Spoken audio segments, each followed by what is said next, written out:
Bonjour et bienvenue dans cette vidéo de formation Unity 3D. Alors aujourd'hui on va s'attaquer au tableau. Alors qu'est-ce qu'un tableau? Je pense que vous en avez déjà fait, je pense dans votre vie quand même. Un tableau, c'est dans notre cas, dans notre programme, ça va être dans une variable. Ça va être une variable qui va pouvoir contenir plusieurs valeurs. Par exemple, nous avons notre variable âge qui va permettre de stocker l'âge d'une personne. Maintenant, admettons que notre programme il gère l'âge de 30 personnes.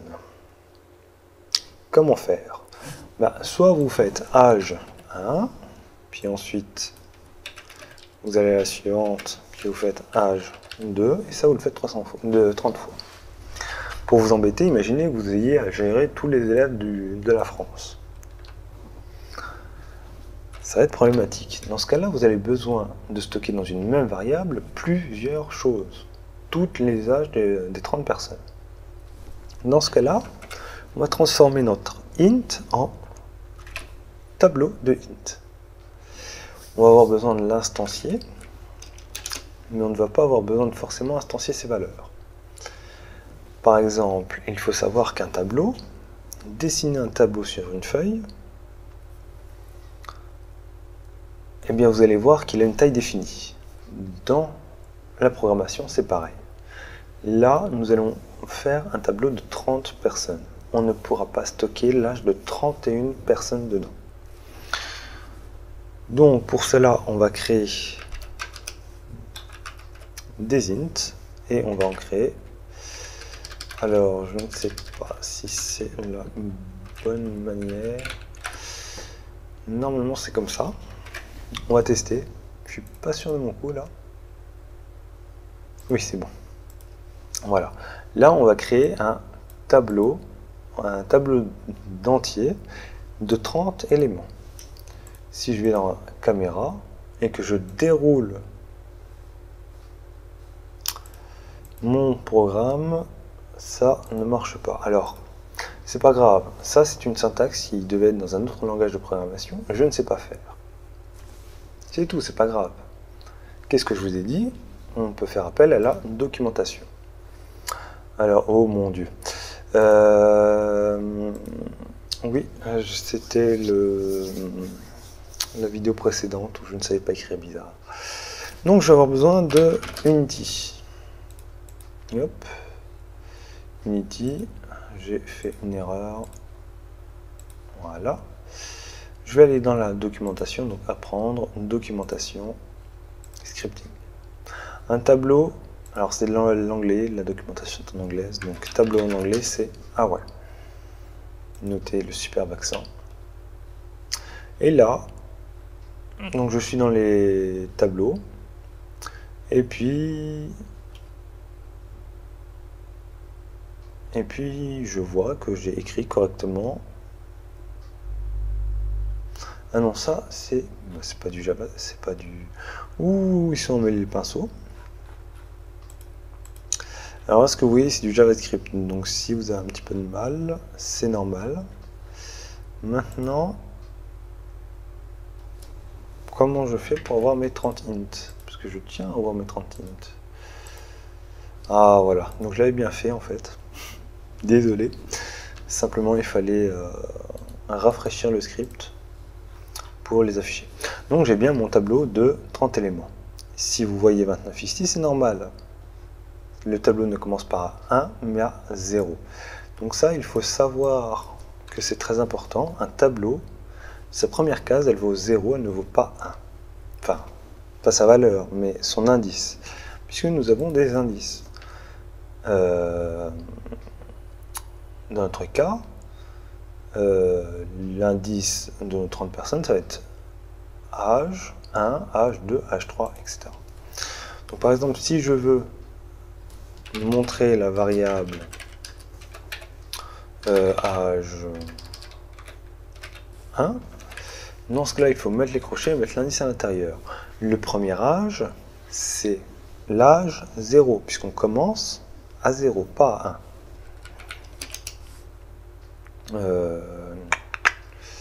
Donc on va juste l'afficher. Et là, il va nous afficher normalement 0. Voilà. Si je change la valeur de notre élément 0, il va nous afficher la valeur de l'élément 0. Admettons que j'ai envie de mettre toutes les âges à, eh bien on va dire 15. Et dans ce cas-là, on va faire appel à une boucle. Donc, une boucle, on a besoin d'un indice. Indice i est égal à 1 ou 0. Ça va être plus simple. Tant que i est inférieur à 30, alors on va mettre dans l'âge qui correspond à là. Donc si je mets 0, ça ne va pas aller, puisque à chaque fois que je vais aller dans la boucle, je vais toujours accéder à 0. Ce qu'il faut, c'est qu'à chaque fois, je change. Donc on va utiliser notre indice pour changer à chaque fois. Ainsi, la première fois que je vais aller dans la boucle, je vais aller à l'élément 0. À la deuxième fois que je serai dans la boucle, je vais aller à l'élément 1, 2, 3, 4, etc. On n'oublie pas la condition de sortie, enfin ce qui va nous permettre de sortir, et qui va nous permettre d'aller de 1 à 1. Si je lance lecture, toutes nos valeurs ont été initialisées à 15. Voilà pour les tableaux. Ce qu'il faut savoir, c'est qu'un tableau a une taille définie. Si j'essaye d'aller à l'élément 31, erreur, l'index est en dehors de la portée du tableau. Et il faut savoir qu'il a un type défini. C'est-à-dire que vous ne pouvez pas avoir dans un même tableau un entier, un float, donc un nombre à virgule flottante, une chaîne de caractères. Là j'ai mis des int. Si je dis bonjour, il me répond non, erreur. On ne peut pas convertir un string en int. Donc un tableau a un nombre donné d'éléments, un nombre défini, et à côté de ça, il n'a qu'un seul type. Voilà, c'est tout ce qu'il faut à savoir sur les tableaux. Il y a mon chat qui est dehors et qui a envie de rentrer. Je vais quand même poursuivre. Là, par contre, vous n'allez peut-être pas en avoir besoin tout de suite, mais j'ai envie quand même de vous torturer le cerveau. Là, c'est un tableau à une dimension. Maintenant, admettons qu'on ait besoin d'un tableau à 2 dimensions. Dans ce cas-là, il faut ajouter une petite virgule ici, et ici aussi, et mettre quelque chose. Donc là, on comprend très facilement, on a un tableau, 2 tableaux, et dans ce cas-là, par exemple, ça pourrait être le cas pour les lignes colonnes. Dans ce cas-là, il aurait 30 lignes et 15 colonnes, ou 30 colonnes et 15 lignes, ça dépend comment vous le traitez derrière. Donc, là par contre, vous n'allez plus pouvoir le voir ici, parce que là, vous avez un tableau de 30 x 15 éléments. Vous faites un tableau avec 30 lignes et 15 colonnes. Vous verrez toutes les valeurs que l'on peut mettre. Là, pour assigner toutes les valeurs, c'est un petit peu plus compliqué. On va avoir besoin d'un indice pour une dimension de tableau et d'un deuxième indice pour la deuxième dimension du tableau. Dans ce cas-là, c'est tant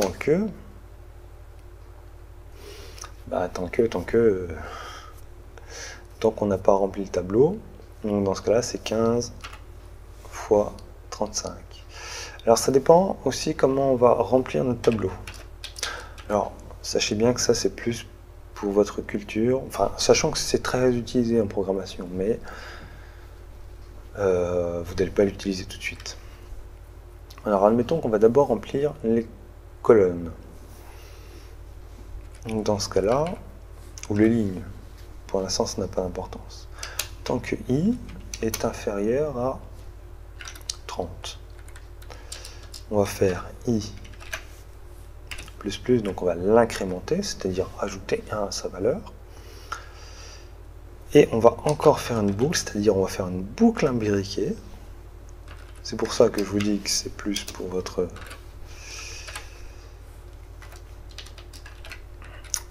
Et ici, on va incrémenter la variable. Donc c'est plus pour votre culture, plus pour vous initier à cette notion qu'on utilisera peut-être plus tard. Alors comment ça va se passer ici? Tant que i est inférieur à 30, donc il va aller là-dedans, il va aller ensuite dans cette boucle, et il va faire tant que j est inférieur à 45, donc il va le faire 45 fois cette boucle, il va arriver à la fin de cette boucle, il va arriver ici, il va incrémenter d'une, il va valoir 1, inférieur à 30, et il va recommencer. Arriver ici, il va de nouveau faire 15 passages dans la boucle. Si on n'oublie pas une chose, c'est de remettre la valeur par défaut à j. Effectivement, parce que si vous ne le faites pas, j vaudra 15, et dans ce cas-là, vous n'entrerez plus dans la boucle, excepté pour la première fois. Donc dans ce cas-là, on va mettre j est égal à 0. Et pour initialiser les valeurs, c'est dans la dernière boucle imbriquée, on va mettre âge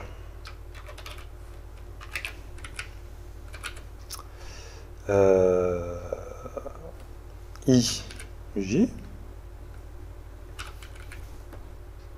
donc à la itième colonne et jème ligne, entre guillemets, on va mettre 15.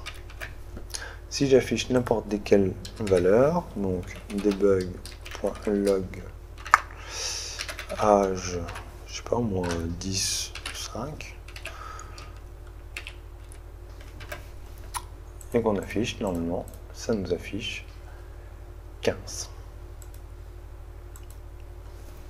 Voilà pour les boucles imprimées, pour les tableaux à 2 dimensions. Mais c'est pas fini. Vous n'êtes pas limité à 2 dimensions. Vous pouvez très bien avoir 3 dimensions. Et dans ce cas-là, vous avez un tableau, vous avez, alors on va entre guillemets, avoir 5 tableaux de 15 lignes et de 30 colonnes. Mais c'est pas fini. Vous pouvez avoir très bien un tableau à 4 dimensions, etc., etc., etc. Dans ce cas-là, vous avez 50 fois 5 tableaux de 15 colonnes et de 30 lignes. Ça peut aller infiniment comme bon. Toujours dans la limite de la puissance de votre ordinateur, mais vous n'êtes pas limité. Si vous avez envie de vous entraîner, faites l'exercice que je vous ai montré, à savoir, alors vous allez partir sur un tableau à 5, 3, 2 et 3. Donc un tableau à 3 dimensions. Sur cette logique-là, vous allez avoir besoin d'une troisième boucle. Essayez de me remplir toutes les valeurs